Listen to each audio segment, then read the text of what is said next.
क्यों बीजेपी सरकार को लोग कोस रहे हैं? कारण क्या है? कोस रहे हैं लोग। क्यों नहीं कोसेंगे? महंगाई बढ़े, कोसेंगे नहीं? राहुल गांधी तो सब्जी वालों से मिल रहा है और गरीबों से मिल रहा है, खेती किसानी में भी जा रहा है। ये कहाँ जाते हैं? 5 किलो राशन देके अपाहिज बना रहे हैं। काम दो, काम, राशन नहीं। देश को राशन की जरूरत नहीं है, रोजगार की जरूरत है। अपने देश की भी तो नीति देखो, खाली भाषण देना जानते हैं। पता नहीं कितना जवान मर गया, शहीद हो गया, और तुम वहाँ इस्तीफे देने जा रहे हो। उन पर आंसू नहीं बहाओगे? देश के हालात बहुत गड़बड़ है, बहुत अच्छी खराब हालात चल रहे हैं। अब आज गैस सिलेंडर क्या भाव है? उस वक्त 300-400 था, आज गैस सिलेंडर 1100 है और बड़ी मुश्किल से मिलता है। उस वक्त दाल मनमोहन सिंह के टाइम में क्या मिलता था, आज दाल का भाव देखिए क्या है। आकाश पूरा ना त्राही त्राही मचा हुआ है। लाठी चार्ज होते हैं नौकरी के नाम पे। कहाँ है नौकरी? किसको मिली है नौकरी? कितने को मिल गई? अभी देवरिया कांड में देख लीजिए क्या हो रहा है। पूरा मर्डर हो रहा है, गुंडा राज चल रहा है खुला। नमस्कार, मैं हूँ हयात अब्बास और आप देख रहे हैं 4 PM न्यूज़ नेटवर्क। और लोकसभा चुनाव में बहुत कम वक्त बाकी रह गया और इसी सिलसिले में कुछ युवाओं से बात कर लेते हैं, जानते हैं कि देश में युवाओं की स्थिति कैसी है, क्या कुछ सोचते हैं मौजूदा सरकार। देश में लोकसभा चुनाव बहुत करीब है, क्या मन बना रहे, क्या सोचा? मन तो अखिलेश को बना रहे हैं, इंडिया गठबंधन। हाँ। तो देश में अभी हालात कैसे हैं?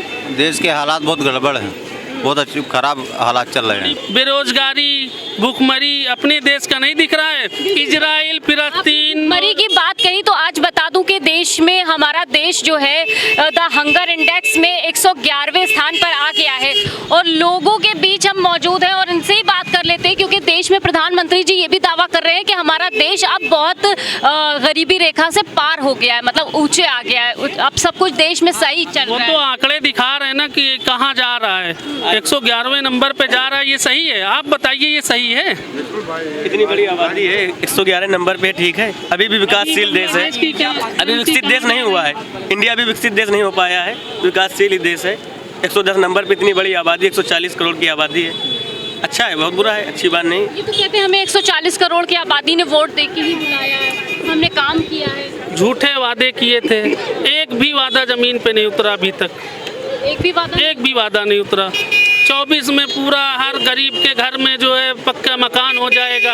अभी जहाँ देखो बाढ़ आई थी, न जाने कितने गांव बह गए। कहाँ गया पक्का मकान? हर घर पक्का मकान रहेगा।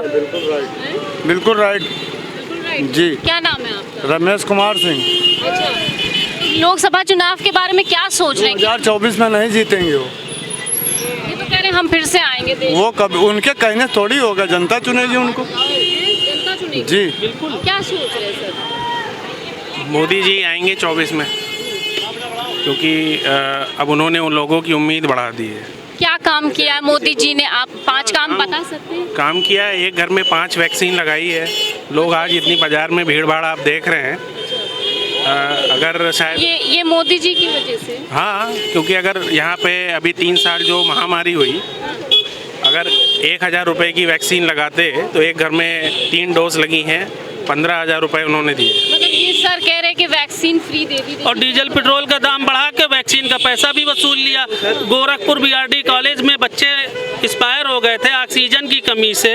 और अभी जब कोरोना काल में ऑक्सीजन की कमी से, सिलेंडर की कमी से जब आदमी तड़प के मर रहा था, तब कहाँ गया था पैसा उनका? तब वैक्सीन और सिलेंडर कहाँ गया? आप देखिए, आज जो से पेट्रोल की बात कर रहे हैं, तो हर चीज़, अगर गाड़ियाँ ज़्यादा बिक रही हैं, 1 लाख रुपए देने पर आप 10 लाख की गाड़ी घर ले जा रहे हो, तो दुकानें। कोई आम इंसान जो मिडिल क्लास इंसान है वो खरीद पा रहा है गाड़ी? बिल्कुल नहीं खरीद पा रहा है। वो तेल नहीं भरा पा रहा है, गाड़ियाँ क्या खरीदेगा? बिल्कुल नहीं मैडम, बिल्कुल नहीं, वो नहीं खरीद। ये गाड़ी से आप चलते हैं? पैदल चल रहे हैं। अरे वो तो यहाँ पैदल है, आप बाकी लोगों को देखिए ना। बाकी लोगों को कहाँ? जब से भाजपा की सरकार आई है, इससे पहले अखिलेश यादव जी की सरकार थी, उसके बाद विकास क्या हुआ है आप बताइए? सिर्फ कागज में नाम हो, विकास हो गया, इतने का जो है लोकार्पण हुआ, इतना पैसा आया, इतना कहाँ गया? सब पैसा ही नहीं दिख रहा है। मायावती जी ने इतना। अच्छा, युवाओं के लिए कहते हैं हमने बहुत नौकरियां दी हैं, आप लोग युवा हैं, तो वाकई में नौकरियां मिली है? लाठी चार्ज होते हैं नौकरी के नाम पे। कहाँ है नौकरी? किसको मिली है नौकरी? कितने को मिल गई? अभी देवरिया कांड में देख लीजिए क्या हो रहा है। पूरा मर्डर हो रहा है, गुंडा राज चल रहा है खुला। कहाँ से जो है अभी यूपी में धान दिया सब चल जो गऊ गाता सब चल जाते हैं, हम लोग को भी खाने का पैसे भी नहीं मिलता है। अच्छा, आपको अनाज और राशन मिला क्या? राशन मिलता ही नहीं है हम लोग को। हाँ, गरीब को मिलता ही नहीं ये है। तो कह रहे हैं हमने गरीबों के लिए बहुत कुछ किया है, सारी योजनाएं लाए हैं। कुछ नहीं किया, वो किसी को नहीं मिलता है। सब जो है अपाहिज बना रहे हैं, 5 किलो राशन देके अपाहिज बना रहे हैं। काम दो, काम, राशन नहीं। देश को राशन की जरूरत नहीं है, रोजगार की जरूरत है। देश कोई भिखारी नहीं है, देश हमारे देश वाले कोई भिखारी नहीं, उनको भीख मत दो, उनको रोजगार दो, कमाएं और खाएं। अब भीख दे रहे हैं, राशन दे रहे हैं, मजबूरी है। नहीं खाली है, मेडिकल कॉलेज में बेड नहीं खाली है। ये तो कह रहे हैं हमारी सरकार में सबसे अच्छी स्वास्थ्य ब्रजेश व्यवस्था। पाठक कह रहे होंगे, बस हवा की कोई नहीं कहता है जी। अस्पताल जाओ तो पता चलता है, वहाँ पे अस्पतालों में पर्चा लिख देते हैं, ये जाइए बाहर से ले लीजिए। बाहर जाओ 2000-2500 की दवा।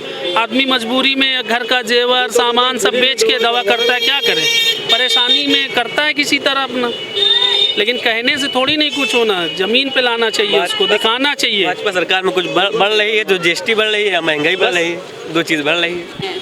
देखिए बेटा, गैस सिलेंडर क्या था, स्मृति ईरानी जो बोलती थी, समझ रही, जो अमेठी तो जीत गई है, राहुल गांधी से ऊपर हो गई हैं, राजीव गांधी से ऊपर हो गई हैं, सोनिया गांधी से ऊपर हो गई हैं।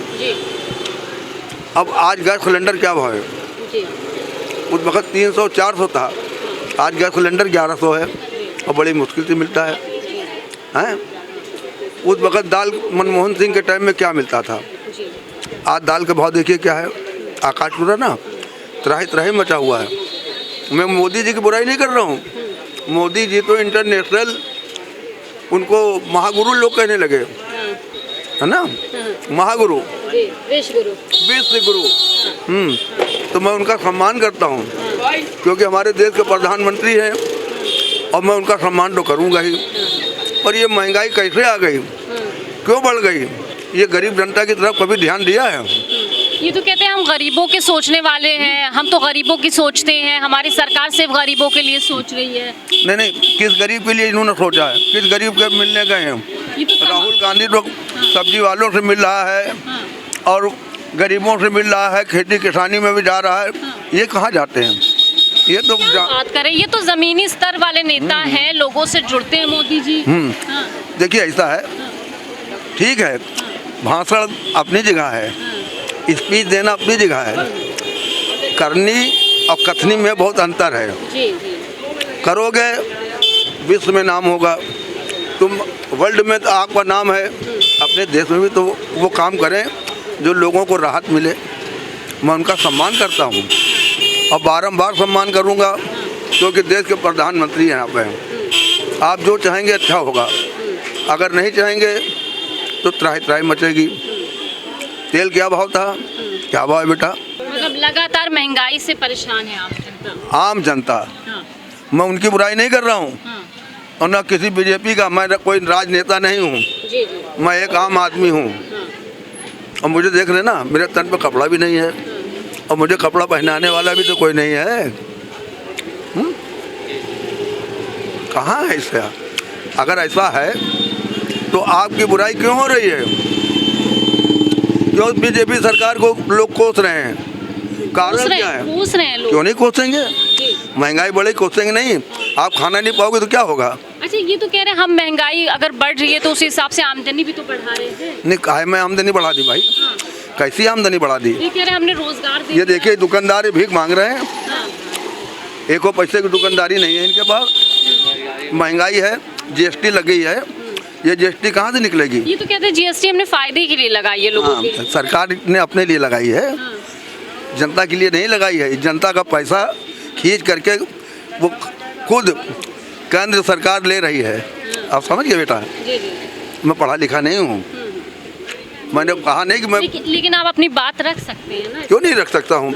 मैं आपको पूरी आज़ादी है, लोकतांत्रिक देश। बिल्कुल स्वतंत्र देश है भारत हमारा, जो है लोकप्रिय देश है और मैं अपने देश का सम्मान करता हूँ, अपने देश के प्रधानमंत्री का सम्मान करता हूँ। कम से कम नीचे तो उतर के देखो।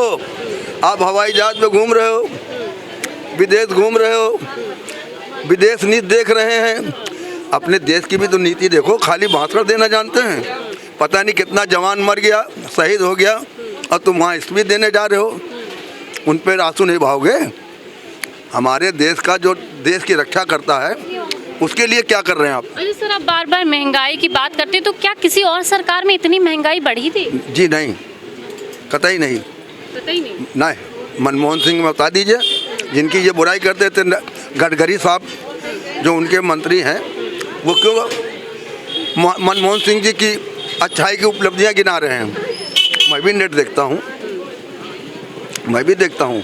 अच्छा, आप भी नेट देखते हैं, मतलब इंटरनेट से कनेक्टेड हैं, अवेयर हैं, मतलब। मैं कह रहा हूँ कि उनकी बुराई नहीं कर रहा हूँ। आप विदेश घूमे, खूब घूमिए, पर अपने देश की नीतियों को, अपने देश की महंगाई को, अपने देश की जनता का पूरा आपको ध्यान करना चाहिए, क्योंकि देश के आप प्रधानमंत्री देश की हैं। जनता के बारे में बहुत सोचते हैं। मैं बुराई नहीं कर रहा हूँ उनकी, जी जी। मैं बार बार कह रहा हूँ और उनका सम्मान कर रहा हूँ, क्योंकि हमारे देश के प्रधानमंत्री हैं। आप सम्मान तो करेंगे ही, तो हमारे देश के नेता हैं आप।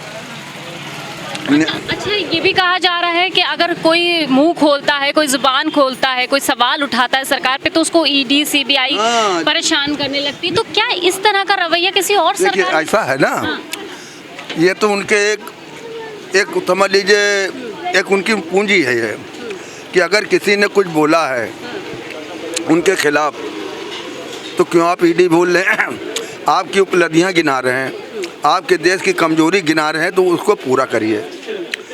अगर वो कुछ बोल रहे हैं कि हमारे देश में ये कमजोरियां हैं, तो आपका धर्म बनता है कि उस पर विचार करें। अगर विपक्ष बोल रहा है कि ऐसा है, विपक्ष क्यों बना है? कोई कमजोरी होगी तभी तो विपक्ष बोलेगा, तो अब उस पर ईडी भेज देंगे, हैं, सीबीआई भेज देंगे। तो इससे क्या हो रहा है? आप हर तरफ आप जो है मशहूर हो रहे हैं कि सरकार की सबके यहाँ ईडी भेज रहे हैं, हर विपक्ष यहाँ नहीं भेजना चाहिए। प्रधानमंत्री हैं आप, हैं, आपके लिए सब है, पक्ष और विपक्ष आपका दोनों आपका है, पक्ष और विपक्ष दोनों हैं। अगर विपक्ष नहीं होगा तो सरकार नहीं चलेगी, बगैर विपक्ष के सरकार नहीं चल सकती है। हमारे लोहिया जी थे, विपक्ष में थे, और वो हार गए, पर हमारे पंडित जवाहरलाल नेहरू उन्होंने क्या किया? उनको ला करके चोर दरवाजे से उनको विपक्ष का नेता बना दिया। लोगों ने, कांग्रेसियों ने हंसी उड़ाई। नेहरू जी ने उनसे कहा कि जाके माफ़ी मांगो। क्यों? इसलिए कि मेरे खिलाफ ये लोहिया खड़े हुए हैं और मैं इतने वोटों से जीतना चाहता था, ये लोहिया इतना वोट क्यों पा गया? क्योंकि हमारे अंदर कमी थी, हमारी पार्टी में कमी थी, हमारी देखभाल में कमी थी, इसलिए जाकर के लोहिया जी से माफ़ी मांगे, नहीं मैं भरपूर वोट से जीतता। तो लोकसभा चुनाव से पहले तमाम मुद्दे पर लोगों से बात करते रहेंगे, लोगों के मुद्दे क्या हैं और क्या कुछ चाहते हैं, लोगों की सारी समस्याएं और आप तक के पहुंचाते रहेंगे। और लोकसभा चुनाव से पहले इसी तरह हम लोगों से बात करते रहेंगे और सीधी वार्ता आप तक पहुंचाते रहेंगे। कैमरा पर्सन सत्यनारायण के साथ मैं हयात अब्बास, 4PM न्यूज़ नेटवर्क।